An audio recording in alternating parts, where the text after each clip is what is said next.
Good evening, Clarion. Thank you for joining us tonight on CUTV News. I'm Tyler DiGiacomo. And I'm Matt Catrillo. Tonight, an accident on 5th Avenue halts traffic in downtown Clarion. Plus, the free speech Apple structure on Clarion's campus finally gets fixed. It's our top story this evening on CUTV News.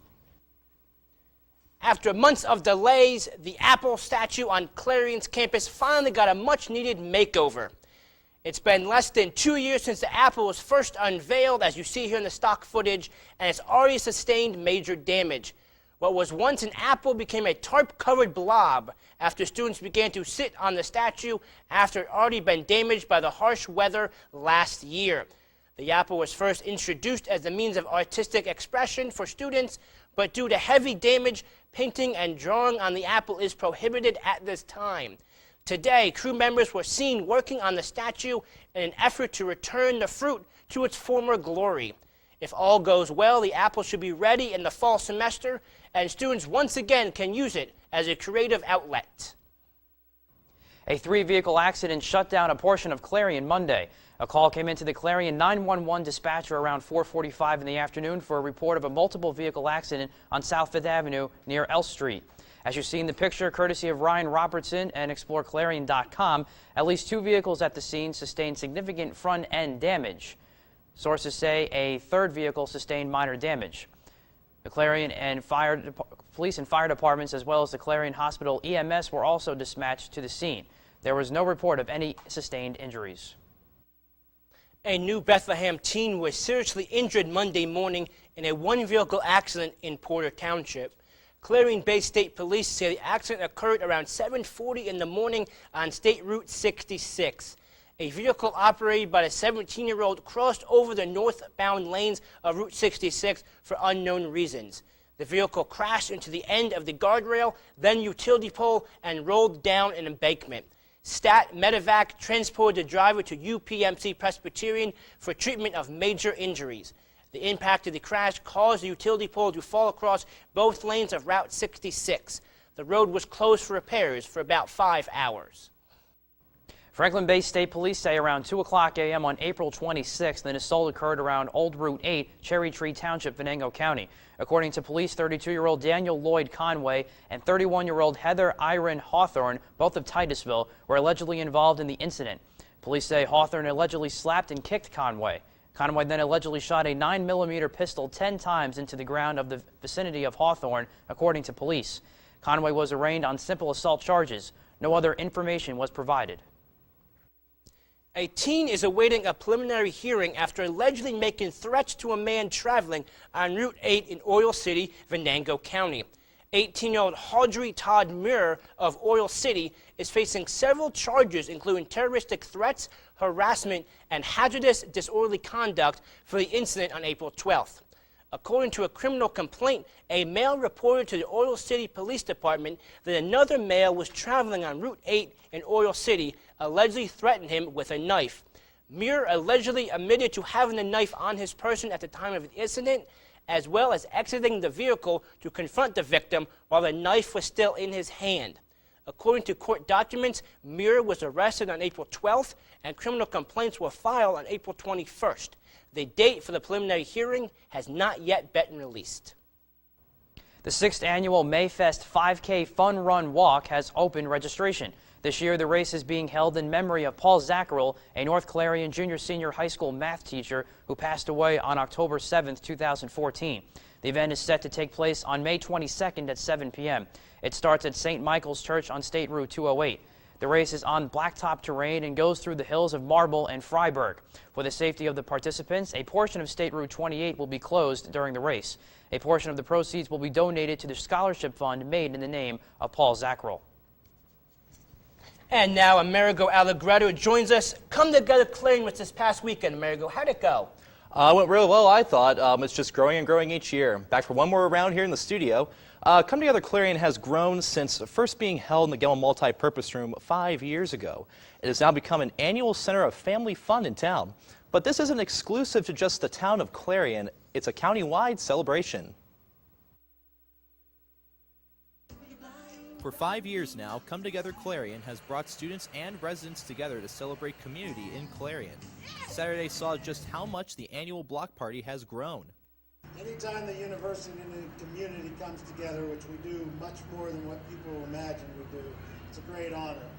Among the many family-friendly attractions on 6th Street were carnival games and inflatables, a 5K race, musical performances, and a community quilt featuring drawings submitted by local artists showing what community in Clarion means.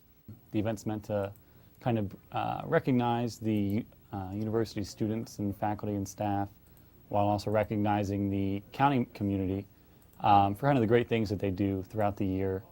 Although the spotlight was on the center of town, organizers say that's not the main focus. Kitzmiller said Come Together isn't exclusive to Clarion Borough. For the past few years, organizers have been reaching out to other towns across Clarion County for their efforts and contributions to the community. Individuals and organizations were recognized in the annual Neighborhood Star Awards. 9 awards were given to people who organizers said best represented the community. As for next year, Kitzmiller said more publicity is the goal. Just continue to make it more publicized and a bigger event, hopefully grow it a little bit as far as what's at the event, and just continue to publicize it throughout the county and at the university to continue increasing our attendance in future years. Reporting from Clarion, I'm Amerigo Allegretto. And now Dylan Hyman joins us for his first ever weather forecast. Dylan, how's it looking out there, buddy?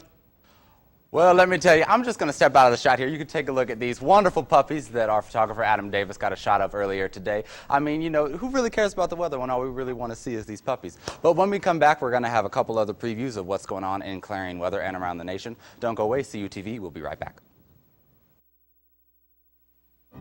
You make me wear my bike helmet. Taught me never to run with scissors. And to follow the swimming rules. You tell me to stay away from drugs. To always buckle my seatbelt. So why do you keep a loaded gun in your drawer? How safe is that? You asked them to follow some safety rules. Now they're asking you. In fact, they're counting on you. Never let your gun get into the wrong hands. Remember, always lock it up. Visit ncpc.org.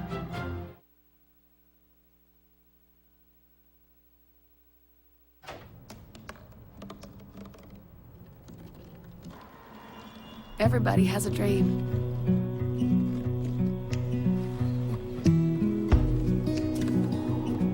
Mine was to see the ocean. And with a little help, I made it.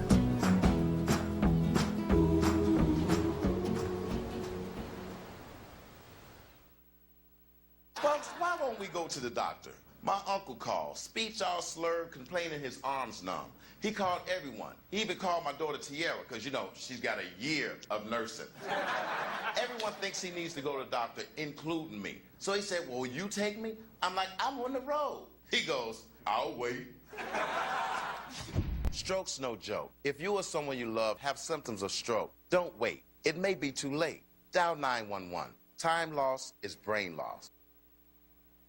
Good evening, everybody. I am Dylan Hyman here for my first and also final weather report here for CUTV News. Let's take a look here at the almanac. We had our highs today. The normals were at 62 and low 40. We also had the actuals, actually the same at 62 and 40. Our record for today was 85 degrees, and the record low was 25 degrees, set only 2 years ago, or no, 3 years ago, actually, excuse me, in 2012. The sun rose today at 6:19 and is set at 8:11 p.m. Moving on, going on right now, it's 58 degrees. It is mostly sunny. The winds are coming out of the northwest at 7 miles per hour, and there's only a 7% chance of precipitation. So, you know, not what we're always used to here in the Clarion area, but something that we are looking very forward to. Current conditions around the state of Pennsylvania, we got Erie at 51, Clarion, like I said, at 58, and then Pittsburgh way down here. Let me just get on down. It's 63 degrees. I'll step out here. You can see that Johnstown is 56, State College at 61, and the capital, Harrisburg, coming in at 64.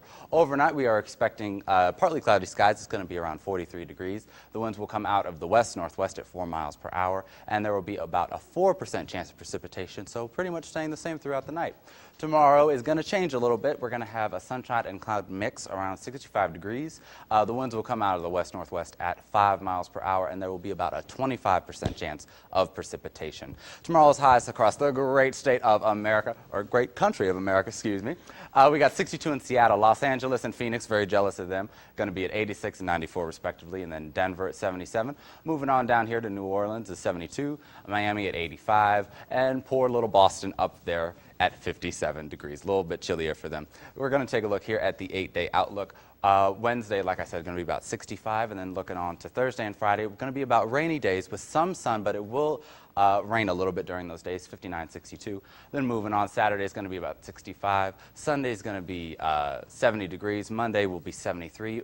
Tuesday and Wednesday are going to be about the same. It's going to be rainy and 71, but other than that, it's going to be pretty warm going into finals week.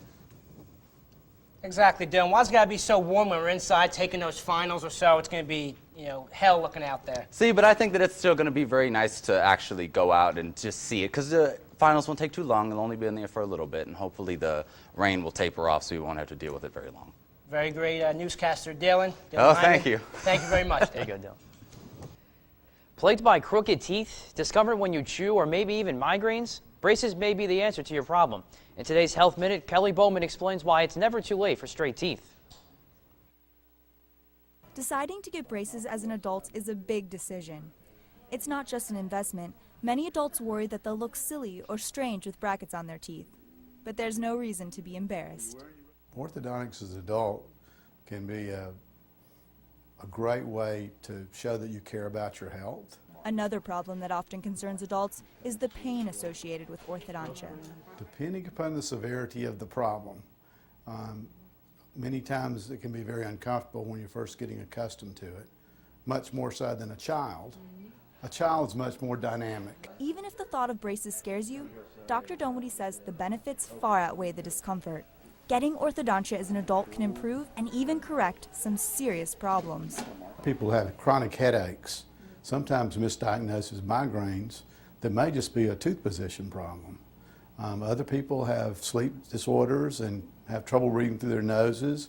And again, the teeth are strictly a symptom of what the problem is. So health-wise, the function of the teeth, it prevents wear, it prevents the premature aging of the whole face and the teeth. For CNN, I'm Kelly Bowman. Coming up next, marijuana could be legalized in Pennsylvania sooner than you think. Plus, an ex-judge apologizes for her actions. As we go to break, here's a look at today's stocks.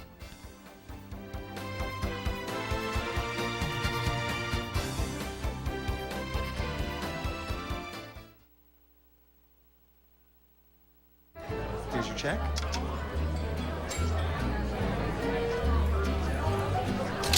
Oh, you got it. Since I got rid of my car, I really enjoy walking. Hey, got it. No. Getting pulled over for buzz driving could cost you around $10,000 in fines, legal fees, and increased insurance rates. Oh, you're home early.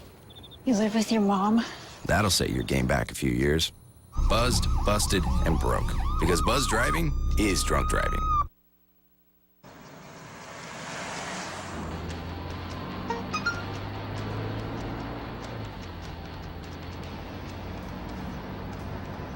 The average text takes your eyes off the road for nearly 5 seconds.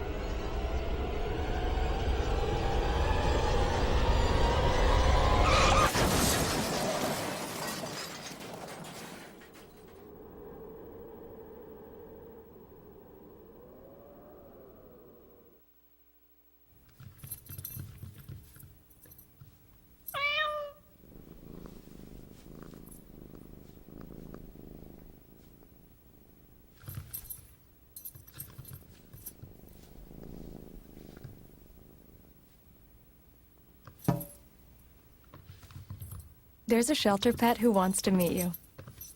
Meet one today. Visit theshelterpetproject.org. Adopt. Medical marijuana is a step closer to becoming legal in Pennsylvania. Pittsburgh NORML hosted a forum Monday night at the Union Project in the East Liberty Highland Park section of Pittsburgh.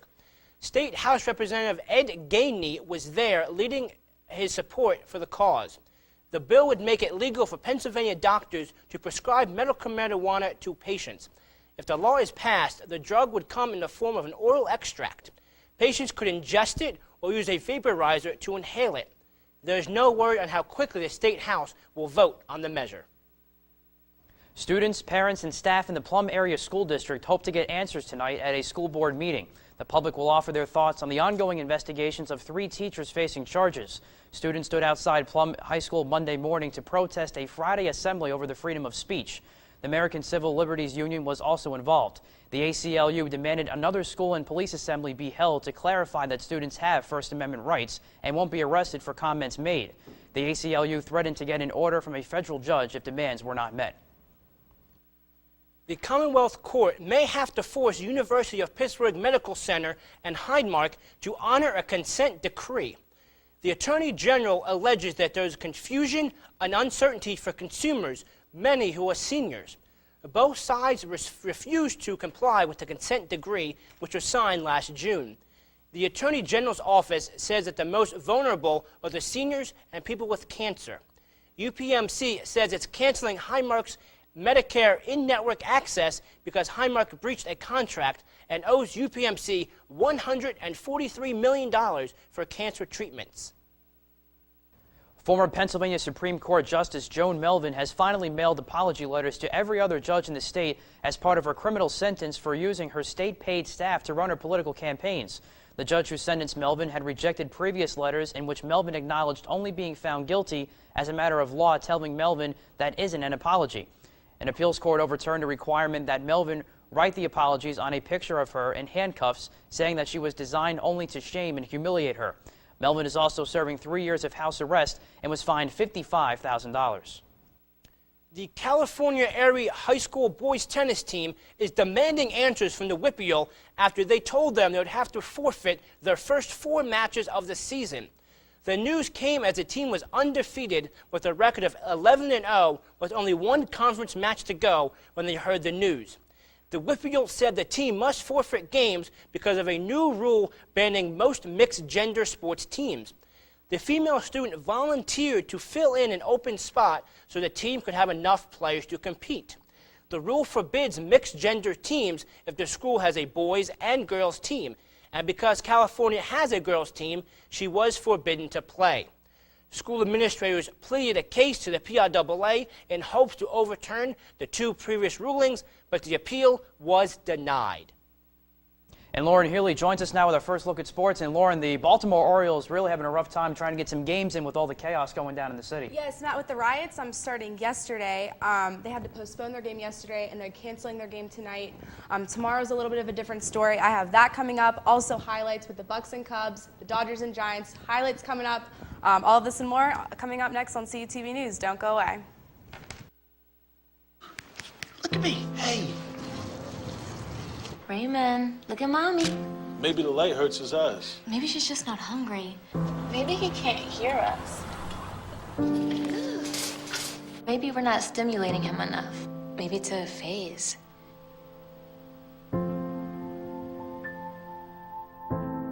Avoiding eye contact is one early sign of autism.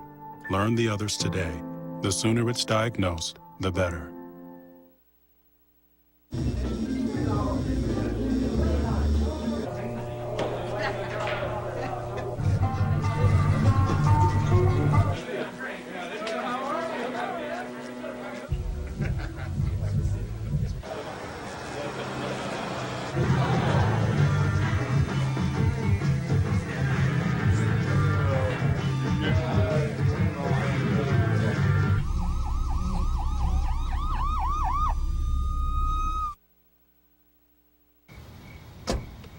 Thank you, dear. Well, you're very supple. Just like I was at your age. Back then, I was a sex expert. Used to call me the buttered biscuit. I know about birth control, too. So you can ask me anything, baby. Bedsider.org has birth control information and a lot more. And it's... Have you had sex in this car yet? Good evening, Clarion. I'm Mecca. Oh wait, this isn't Matt Cottrell. I'm Lauren Healy here for your Tuesday night sports report. Riots broke out in Baltimore yesterday following the funeral of Freddie Gray, who died April 19th after suffering a severe spinal injury in police custody. Following the riots, the Baltimore Orioles postponed a second straight game against the Chicago White Sox for tonight after a night of riots near Camden Yards. The team made the decision after consulting with Major League Baseball as well as state and local officials. The Orioles game was postponed Monday night because of safety concerns as rioters looted stores and threw rocks and bricks at Baltimore police just 3 miles from Camden Yards. The team announced this postponement about 40 minutes before game time. About 1,000 fans were inside the stadium at the time, and many gates had already been closed. A makeup date has not yet been announced. And unfortunately, the Pittsburgh Pirates' 5-game winning streak came to an end last night at Wrigley Field. Cubs right-hander Jason Hamill pitched 8 scoreless innings to battle and beat the Pittsburgh Pirates 4-0 in the opener of the 3-game series and extended their 3-game win streak. Let's head now to Wrigley Field. And the bottom of the third, runners on the corners and the pitch. Anthony Rizzo lines one to the gap and left off Vance Worley for the RBI double. 1-0 Cubs. And the next batter, Chris Bryant, shoots one to the gap in the right off Worley. A 2-run single. Bryant drives in his 8th and 9th run as a major leaguer. 3-0 Cubs. And bottom of the 5th, runner on third. Rizzo grounds one through the right side for the RBI single. And Walker was pretty deep out there, too deep to make the play. And we have a 4-0 end to the Cubs. Tough night for the Buccos. Hamill adds a win to his record 2-1. Buccos take on the Cubs tonight at Wrigley Field at 8 p.m. with Jeff Locke on the mound.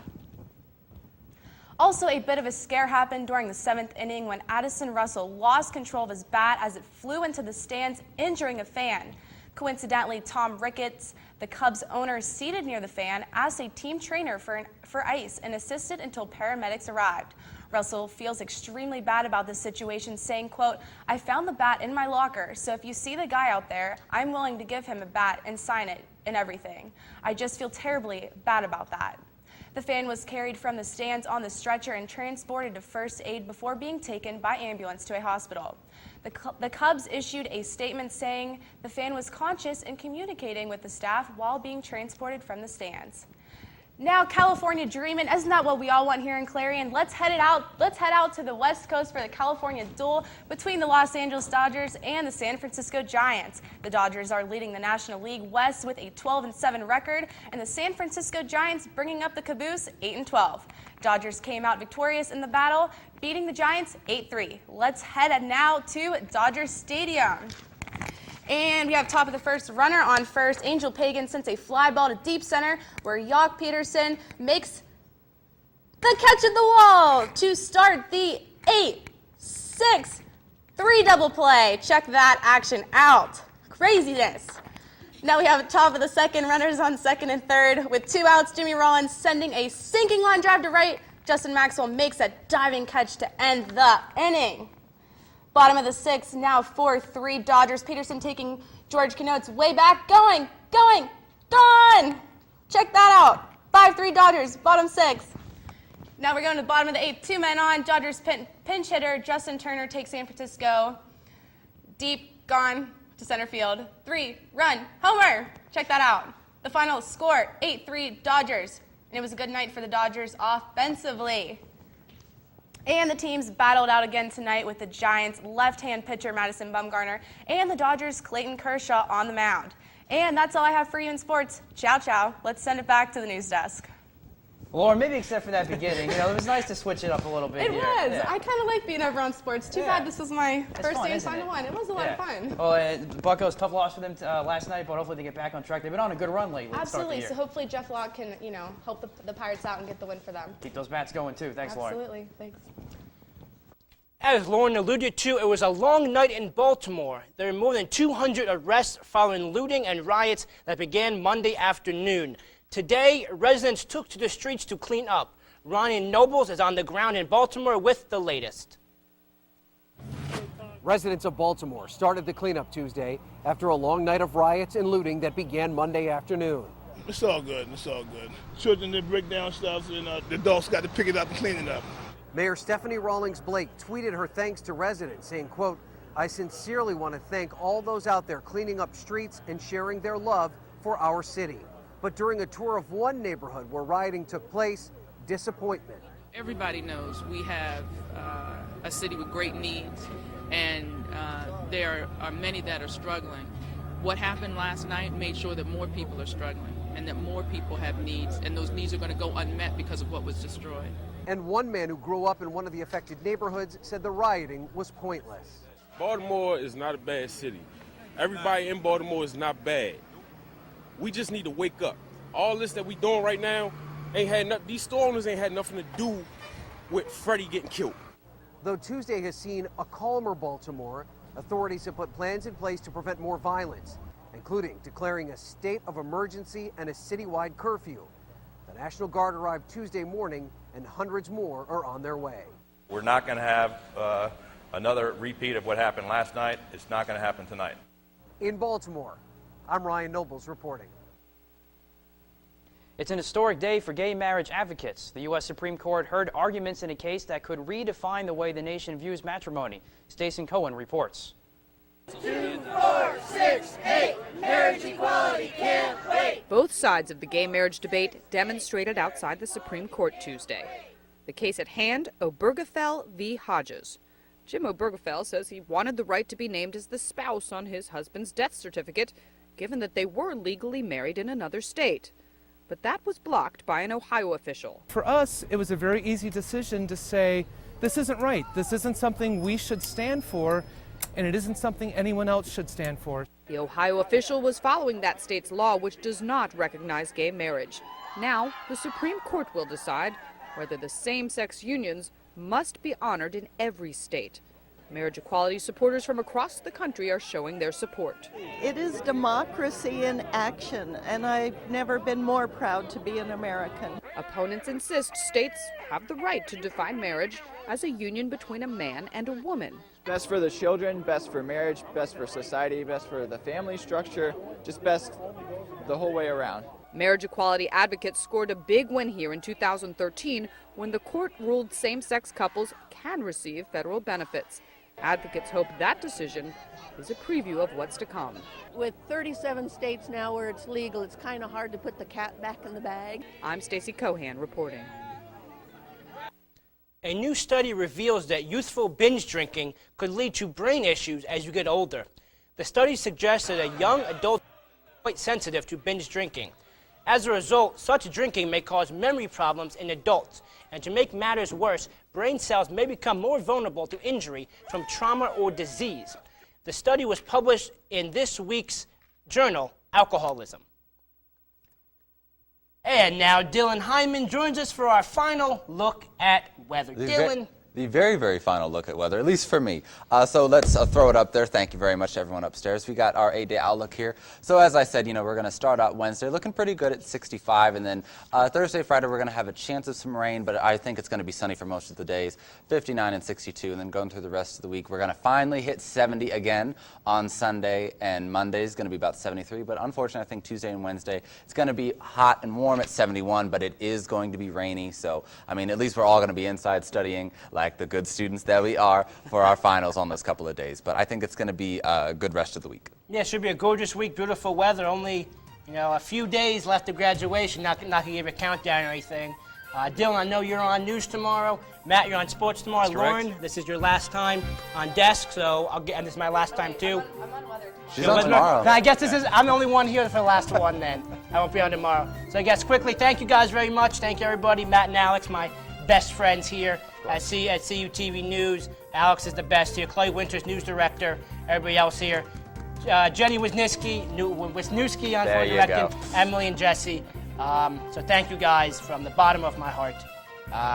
And that is the news for tonight. As I said, Dylan Hyman and Chloe Winters will be here tomorrow with the latest in news, weather, and sports. So make sure you tune in tomorrow night at 6:30 for our final broadcast of the semester. And for Matt Catrillo, Lauren Healy, and everyone here at CUTV News, for the final What about me? And Dylan Hyman over here too. My apologies. So Matt Cottrell, Lauren Haley, Dylan Hyman, and over here at CUT News for the final time. I'm Tyler DiGiacomo. And I'm Matt Cottrell. Stay tuned. We're Golden Eagles Live and myself, this guy next to me, and Alex Azor coming on air from behind the scenes next on CUTV News. Don't go away.